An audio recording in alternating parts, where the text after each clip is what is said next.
Hello, একটা content দে না ভাই, একটা কন্টেন্ট দে না। চায় না শুনতে সে বুকের কান্না। মার্কেট চলতেছে না, ইউটিউবে ভালো ভালো ভিডিও তো দেখতিস না। এ ভাই, একটা কন্টেন্ট দে না। হ্যালো, সব তোমাদের জন্য। নতুনত্ব কন্টেন্ট দিলে শালা বলে পুরাতন, ফালতু, জঘন্য, লাইক করবো না। আর কি হচ্ছে, ফোন খুলতেই চোখের সামনে চলে আসে বারবার, ফোন খুলতেই চোখের সামনে চলে আসে বারবার সরকারি চাকরির নিয়োগ বন্ধ থাকায় সবাই এখন ফুড ব্লগার। কি মজা! একটা সময় ছিল যখন লোকজন ফুড ব্লগার কমই হতো। সেই সময় যারা ফুড ব্লগার হতো তারা কি করতো, দোকানে যাবে, খাবার নেবে, খেয়ে জনগণকে জানাবে কীরকম খাবারের স্বাদ, জনগণ সেই দোকানে গিয়ে খাওয়া দাওয়া করবে, এটাই ছিল। কিন্তু আফসোস, বর্তমানে সেসব অতীত। বর্তমানে কিছু জানোয়ার ফুড ব্লগারকে রাস্তায় ঘুরতে দেখা যায়। তাদের মধ্যে থেকে একজনের ভিডিও ভাইরাল হয়ে গেছে, দেখো তো একবার। এই যে বন্ধুরা মটন এই যে এরকম ভাবে লাফিয়ে লাফিয়ে জোরে জোরে পড়ছে। কয়েক বছর আগে জানতাম গাছ থেকে খালি পাতা ঝরে ভাই, কিন্তু এখন সব অতীত। এখন গাছ থেকে শুরু করে আকাশ থেকে শুরু করে সব দিক থেকেই খালি মটন ঝরছে। কি ঝরছে?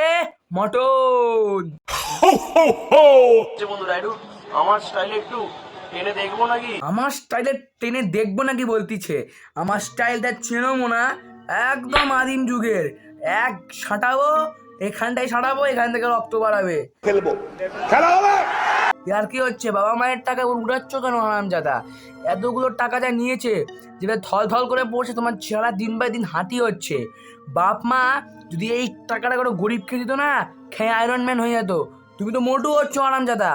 ঠিক বলেছো। চলো, এদের মতো মানুষের বাচ্চাকে নিয়ে আর কথা বলে লাভ নেই। তো এদের সঙ্গে কথা বলা হবে অন্যদিন। আজ প্রচুর সোশ্যাল মিডিয়ায় ফোন খুলতেই যেই ছবিটা দেখতে পাচ্ছি, সেটা আমি তো দেখেছি, তোমরাও একবার দেখে নাও। মাংস ভাত। তা ঠিকই আছে, অনেকদিন পরে কেউ যদি ফ্রিতে মাংস ভাত পায়, সবাই নাচবে, আমিও নাচতাম। আর সেসব অতীত। তো এইভাবে নাচার যখন শখ আছে, একটা কথা বলি মোনা, ডান্স বাংলা ডান্সে চলে যাও, যত নাচ আছে ওখানটায় দেখায় এসো। তারপরে ওখানকার জাজরা আর অন্যান্য পার্টিসিপেন্টসরা তোমার কি অবস্থা করবে আমি জানি না। মেরে মেরে মেরে মেরে হসপিটালে ভর্তি করে দিলে তুমি তোমার বাপ মায়ের খরচাটা বানাই দিবা, বুঝতে পারলে তো? ভালো কথা বলতেছি, যে ওয়ার্কআউট করো জিমে, না সেটাও বলে লাভ নেই। জিমে ওয়ার্কআউট করতে গেলে জিমের কিছু ভেঙে গেলে লোকজন আমাকে ধরবে। তা বাবাই, তুমি নাচ করো, গান করো, কি ভালো কথা, কিন্তু মাংসটাকে মাংস বলছো কেন? তার টেনে চল লাগাবো? ইয়ার কি হচ্ছে কানে মা?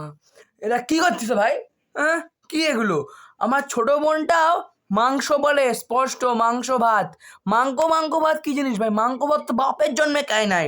এখন যদি ছোট বাচ্চাদের মধ্যে গিয়ে বলি মাংস ভাত খাবো, টেনে চল লাগাবে বড়রা। তোমার বড়রা তোমাকে থাপ্পড়টা লাগায়নি না, সেটা থাপ্পড় পরেও খাওয়া যাবে। তুমি পোলিও নাওনি ছোটবেলায়, না তোমার রোগ ধরেছে? বলছি যে আপনাদের ওখান থেকে কোনো জন্তু পালিয়েছে নাকি? মাংস ভাত করে চিল্লাচ্ছে সোশ্যাল মিডিয়ায় এসে। মাংস ভাত। নিয়ে যান দয়া করে, লোকজন যাচ্ছে সাথে কথা বলতিস ওকে। যাই হোক ভাই, এদেরকে নিয়ে আমার আর কিছু বলার নাই, এদেরকে আমার করজোড়ের প্রণাম।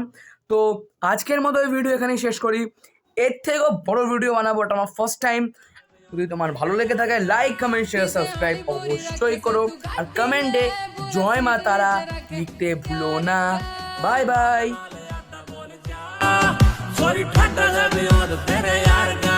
पीछे आली